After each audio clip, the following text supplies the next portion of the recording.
Gee, Brain, what do you want to do tonight? The same thing we do every night, Pinky. Try to take over the world. They're Pinky and the Brain. Yes, Pinky and the Brain. One is a genius, the other's insane. They're laboratory mice. Their genes have been spliced. They're Pinky and the Brain. Brain, brain, brain, brain, brain, brain, brain, brain. Welcome to Pinky's Podcast, Week 11. I can't come up with a clever intro this week. The weather sucks still. Fucking cold. Don't like that. 2 more weeks left in the season, so that's interesting. I think a few teams have been eliminated from playoff contention already. Or virtually eliminated. So, we'll get into the scores. I'm gonna do a little different format this week because I'm sick and tired of saying fucking Antonio Brown had a good week every week. Go with some of the surprises. Or bad moves. I know I had a few this week. I'm not happy about that. So we'll start with Barnsey versus Kyle Cabral. Barnsey won 97-88. Both of their quarterbacks stunk, which was kind of surprising. 11 points for Stafford for Kyle. 7 points for Tyrod Taylor from Barnsey. Edelman finally did something for Kyle Cabral, probably because Brady tried to force him the ball 20 times. But 8 catches for 77 yards and a touchdown. Pretty good game. Greg Olsen did nothing against the Saints, which is kind of surprising. That hurt Kyle. He only had 5 points.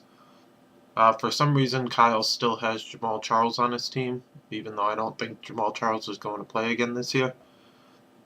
And especially in a do-or-die game for Kyle, he needed this one to keep his playoff hopes alive. You would think he'd only have players who are going to make an impact on his team, not looking forward to the playoffs. You got to get there first. Barnsey had a decent week. He didn't have Julio Jones, so that was a tough buy for him. Also, Kansas City's defense did nothing for him against Tampa Bay, which is kind of surprising. Figured they'd force at least a couple of turnovers against Jameis Winston. Usually they're good for a fucking touchdown too for at least 6 points, but 0 points there. That was mildly surprising. So Kyle's now 4-7. Pretty much eliminated unless everybody loses out, which I don't think is a possibility. And Barnsey's 6-5, currently tied for first place in his division, my division. That's sad to say. Next, we had the surprise of the week. Dwyer beat Kyle Faiola 111-95. Faiola had a terrible game out of Ben Roethlisberger with only 8 points against the Browns. I guess the wind kind of had something to do with that, plus the fact that they just ran the ball with Le'Veon Bell the whole time. Dwyer had a big game out of Dak Prescott. I think he might have had the most points out of a quarterback this week. Kirk Cousins might have given him a run for it, but I don't think Kirk Cousins is even owned in our league, so most points out of any quarterback that's owned. I'm saying that without doing any research. It had also helped Dwyer that he had Dez Bryant. So 25 points for Prescott, 23 for Dez Bryant. 48 points. It's a nice little double up that Dwyer set up there. Other than that, nothing significant. Ezekiel Elliott wasn't Ezekiel Elliott, really. I mean, he still put up almost 100 yards, but it's not what Faiola's used to. He had LaShawn McCoy leaving the second quarter. He still put up 11 points, but that certainly didn't help. And Martellus Bennett with only 1.5 points for Faiola. He was probably expecting much more with Gronk out. But he did get 23 points from Pittsburgh's defense because, once again, the Browns fucking stink. So, other than that, I see nothing of real significance. Fayola left Marcus Mariota on his bench, who had 21 points. That 13-point difference wouldn't have been enough, though. So Fayola's now 7-4. One more win, he's in the playoffs. Because he has the most points, I think, besides Eddie. So even if he goes 7-6, he's probably in decent position to make the playoffs. Dwyer's 3-8. He's just playing the role of spoiler now. Beat me last week. Beat Fayola this week. So I think he has Eddie next week. Not that it matters. Eddie's firmly in the playoffs. But next we have... No, that kind of spoiled it, that Eddie's firmly in the playoffs. We have Eddie versus Ben. Eddie won 109-89.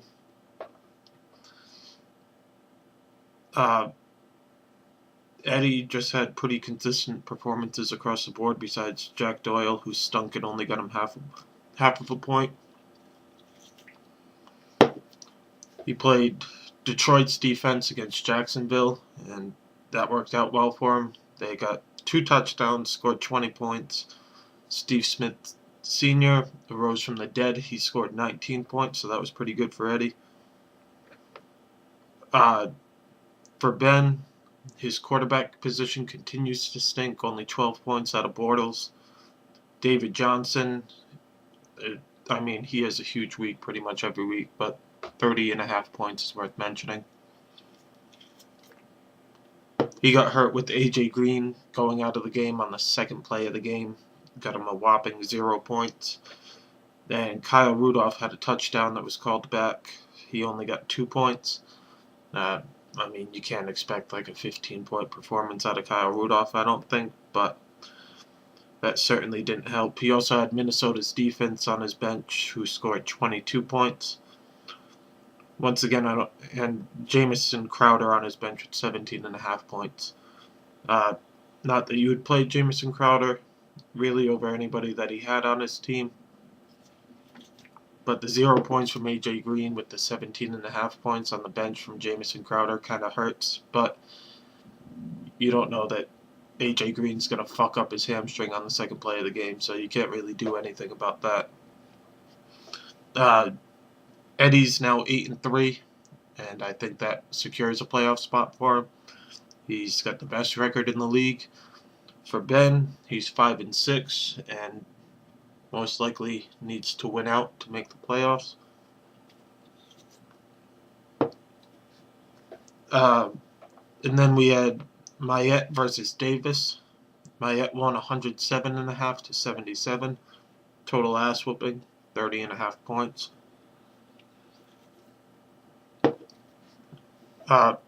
Davis had a good game out of Aaron Rodgers. Not that it mattered, because the Packers stink once again. And fucking got crushed by the Redskins. Speaking of the Packers stinking, he had -7 points from the Packers defense. That's not very good. I don't know why he thought they were going to do well against the Redskins, but interesting play there. Didn't work out for him. Nothing else of significance. He had Alshon Jeffrey, who's pretty much suspended for the rest of the year, still on his team. He also had bye weeks for Demaryius Thomas, Emmanuel Sanders, and Antonio Gates, which doesn't help. But 30.5 points. Not going to make up much of a difference there. For Mayette, another good week out of Russell Wilson. He seems to be coming back. Lamar Miller turned it on towards the end of the game. When I checked at halftime, he only had 2 points. He ended with 17. This matchup was wrapped up before the Monday night game, though, so that didn't really matter. T.Y. Hilton finally had a good game. Seems like he's had a couple down weeks. He had 17.5 points this week. And Mayette left some points on his bench with fucking Robert Kelly having 31 points this week, because the Packers' defense stinks, just like their offense stinks. Their whole team stinks. So, sorry, Davis. Your fantasy team, probably not going to make the playoffs. Team you root for, probably not going to make the playoffs. Brian's now 6-5, tied in first place in our division. Davis is now 5-6. Need to win out in order to make the playoffs. And then, last but not least, the shittiest matchup of the week. I wanted to win. I wouldn't have been proud with this win because it wasn't a good week. But Espo beat me 85.5 to 77. Both of our quarterbacks not very good in the Thursday night game. Espo tried to make up some dumbass excuse that he forgot Cam Newton was playing in the Thursday night game, and that's why he played Cam over Tom Brady. Even though on Tuesday when I checked, he had Tom Brady starting in our league, then switched out Tom Brady for Cam Newton. So, I don't know if that was an excuse just because he thought he was going to lose to me on Sunday night and was just trying to make shit up. I don't know what the deal was there. I don't know why you'd swap somebody out on like Tuesday afternoon and then all of a sudden on Sunday at 12 o'clock think it was a good idea to switch them back. I don't get it. I think it was an excuse, but maybe it's just, I suppose, dumbass train of thinking. Rashard Jennings put up 20.5 points, which is fucking bullshit. Rashard Jennings fucking stinks. That hurt. Then James Starks had the stupid, dumbass, like 40-yard dump off where nobody on the Redskins thought it was a good idea to be within 30 yards of him. He scores a touchdown. That sealed my fate on Sunday night. Didn't like that one bit. Everybody else from Espo's team averaged below average. I made a few lineup mistakes this week. I went off previous matchups instead of what people have done all season for me. I started Jonathan Stewart because he had like 20 points the last time he played the Saints. He only put up 9.5, and that was just because he had a touchdown. He only had 30 yards. Odell Beckham, I should have done much better against the Bears, only 6.5 points. Once again, Delaney Walker. I started because he had like 22 points the last time he played the Colts. Used my flex spot for a second tight end. That backfired. He only scored 5 points for me. Didn't help that Melvin Gordon was on his bye week. My best running back. That hurt. I mean, Espo had Devontae Freeman had a bye week. So, I guess you can only make so many excuses. But if Devontae Freeman had played, maybe he wouldn't have played Rashard Jennings, who fucking fucked me this week.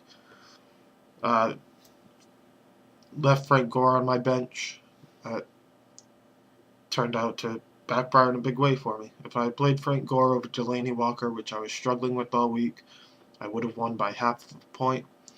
Once again, wouldn't be proud scoring 86 points and winning, but it would have been nice to have that win. So now I'm 5-6. I have to win out to make the playoffs. The current standings are Espo, Barnsey, and Mayette all tied for first in the East Division. In that order as far as points for go. Although they're all kind of jumbled up within 9 points of each other for that tiebreaker. I have like 100 points over all of them and a worse record. That's infuriating.